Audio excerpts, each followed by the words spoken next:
warahmatullahi wabarakatuh. Perkenalkan, nama saya Fatihah Nuraki dan saya Nadia Vega Astaghfirullahaladzim. Kami dari kelas Psikologi 1A. Sebelumnya, kalian udah tahu belum apa itu sistem saraf pusat? Nah, kalau kalian belum tahu, tonton video kita sampai selesai ya. Let's go! Kemudian saya akan menjelaskan mengenai sistem saraf pusat. Sistem saraf pusat adalah pusat pemrosesan tubuh. Sistem saraf pusat terdiri dari otak dan sumsum tulang belakang. Selanjutnya saya akan menjelaskan mengenai otak. Otak adalah pusat utama di dalam tubuh. Jadi, di dalam otak, semua kegiatan tubuh dapat dikendalikan dengan baik. Otak dilindungi oleh selaput otak yang disebut meninges. Meninges terdiri dari 3 lapisan, yaitu yang pertama ada durameter, adalah selaput yang kuat dan bersatu dengan tengkorak. Dan yang kedua ada arachnoid, adalah selaput yang di dalamnya terdapat cairan cerebrospinalis atau semacam cairan limfa. Arachnoid berfungsi sebagai bantalan untuk melindungi otak dari bahaya kerusakan mekanik. Kemudian yang ketiga ada pia-meter. Lapisan ini berfungsi untuk memberi oksigen dan nutrisi serta mengangkut bahan sisa metabolisme. Lapisan ini penuh dengan pembuluh darah dan sangat dekat dengan permukaan otak. Kemudian saya akan menjelaskan bagian-bagian otak. Dan yang pertama ada otak depan yang terdiri atas hipotalamus dan juga talamus. Dan yang kedua ada otak tengah. Lalu, dan yang ketiga ada otak belakang yang terdiri atas jembatan Farol dan juga sumsum lanjutan. Otak besar cerebrum. Otak besar mempunyai fungsi mengumpulkan informasi yang dikirim oleh saraf sensorik. Selanjutnya, otak besar mengolah dan memberikan tanggapan atau respon terhadap informasi tersebut. Karena jenis informasi yang dikirim berbeda-beda, maka otak tersebut dibagi menjadi 4 lobus. Yang pertama ada occipitalis bagian belakang sebagai pusat penglihatan. Dan yang kedua ada temporalis bagian samping sebagai pusat pendengaran. Parientalis bagian tengah sebagai pusat kerja kulit dan otot. Dan yang keempat ada frontalis bagian depan sebagai pusat perkembangan kecerdasan. Kemudian saya akan menjelaskan mengenai hipotalamus dan juga talamus. Hipotalamus adalah pusat pengontrol homeostatis tubuh. Misalnya, suhu tubuh, rasa ngantuk, rasa lapar, emosi, dan juga kesadaran.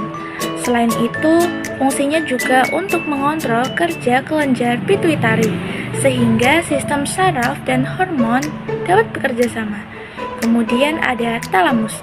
Talamus berfungsi untuk menerima rangsang dari reseptor kecuali bau-bauan dan meneruskannya ke area sensorik. Kemudian ada otak tengah. Otak tengah terletak di depan otak kecil dan jembatan Farol. Otak tengah berfungsi penting pada refleks mata, tonus otot, dan berfungsi untuk mengontrol gerakan dan posisi tubuh. Halo, di sini saya akan menjelaskan tentang otak belakang atau hindbrain. Otak belakang merupakan salah satu dari 3 bagian utama otak yang sedang berkembang. 2 lainnya adalah otak tengah dan otak depan yang sudah teman saya jelaskan tadi. Wilayah otak vertebrata yang sedang berkembang yang terdiri dari medula oblongata, pons paroli, dan otak kecil. Otak belakang juga berfungsi untuk mengkoordinasikan fungsi-fungsi yang mendasar bagi kelangsungan hidup manusia, seperti pernapasan, kemudian aktivitas motorik, tidur, dan terjaga. Kemudian ada medula oblongata. Medula oblongata terletak di bagian bawah batang otak, di depan otak kecil, dan menyatu dengan sumsum tulang belakang.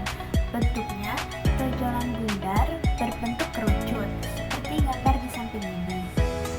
Medula oblongata mengendalikan fungsi-fungsi tak sadar seperti pernapasan, pencernaan, detak jantung, dan pengaturan suhu tubuh.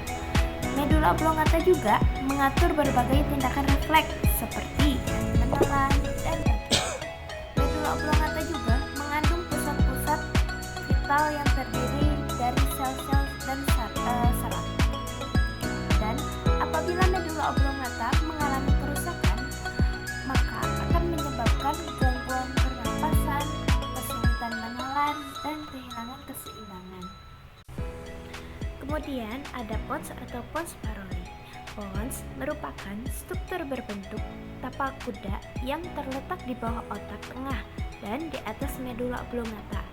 Pons berfungsi sebagai jembatan antara otak tengah dan medula oblongata, serta sebagai jalur utama yang menyalurkan informasi dari otak ke cerebrum.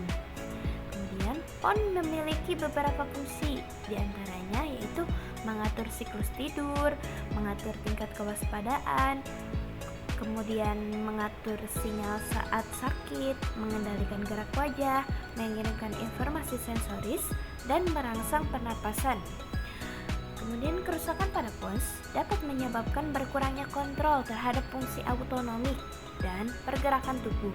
Penderita kerusakan pons akan mengalami kelumpuhan di sebagian besar tubuhnya, namun masih dapat menggerakkan mata dan berkedip, seperti vertigo, ketulian, hilangnya indera peraba, dan masih banyak lainnya. Kemudian ada otak kecil atau yang sering disebut cerebrum. Cerebrum adalah salah satu bagian utama otak yang berfungsi untuk mengendalikan gerakan, menjaga keseimbangan, dan mengatur koordinasi tubuh. Otak kecil terletak di bagian belakang kepala, di bawah otak besar. Meski ukurannya lebih kecil dari otak besar, fungsi otak kecil tidak kalah penting. Otak kecil menerima informasi dari tubuh mengenai posisi dan keberadaan tiap anggota gerak. Informasi tersebut kemudian diolah dan disempurnakan oleh otak kecil sehingga tubuh menjadi seimbang. Kemudian kerusakan pada otak kecil atau cerebrum dapat menyebabkan berbagai gangguan seperti pusing, kelumpuhan, kemudian gemetar atau tremor, lalu dapat menyebabkan masalah penglihatan. Kemudian ada sumsum tulang belakang. Sumsum tulang belakang adalah jaringan saraf yang panjang dan halus yang membentang dari batang otak hingga punggung bawah. Sumsum tulang belakang terletak di dalam kanal tulang belakang yang merupakan bagian dari tulang belakang. Sumsum tulang belakang dimulai dari bagian bawah batang otak, yaitu medula oblongata, dan memanjang ke bawah hingga vertebrata lumbar. Di punggung bawah, sumsum tulang belakang membentuk kerucut yang disebut konus medularis. Sumsum tulang belakang merupakan bagian utama dari sistem saraf pusat dan memiliki beberapa fungsi, diantaranya yaitu mengirimkan pesan sensorik dari organ panca indera ke otak. Kemudian mengontrol gerak otot seperti berjalan, berlari, mengangkat benda, dan menulis. Kemudian mengatur gerak otonom seperti gerakan dinding usus, ukuran pupil mata, dan detak jantung. Kemudian mengelola refleks tubuh seperti refleks pada mata dan hidung.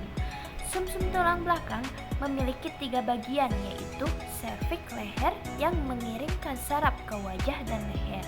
Kemudian ada toraks di dada yang mengirimkan saraf ke lengan, dada, dan perut lumbar sakral atau punggung bawah yang mengirimkan saraf ke tubuh bagian bawah. Seperti otak, lapisan jaringan yang disebut meninges menutupi sumsum tulang belakang. Jaringan pelindung ini meliputi ada durameter, lapisan luar yang mengandung sumsum tulang belakang dari cedera. Kemudian ada arachnoid, yaitu lapisan tengah antara ruang epidural dan subarachnoid. Kemudian ada pia, yaitu lapisan dalam yang menutupi sumsum tulang belakang. Kita memiliki 31 pasang saraf dan akar saraf di sumsum tulang belakang ini, termasuk 8 pasang saraf serviks atau saraf yang dimulai di leher dan sebagian besar berjalan ke wajah dan kepala. Kemudian 12 pasang saraf toraks atau saraf di tubuh bagian atas yang memanjang ke dada punggung, bagian atas, dan perut. Kemudian ada 5 pasang saraf sakral atau saraf di punggung bawah yang memanjang ke panggul. Terima kasih telah menyaksikan video kami. Selebihnya mohon maaf bila ada kesalahan. Wassalamualaikum warahmatullahi wabarakatuh.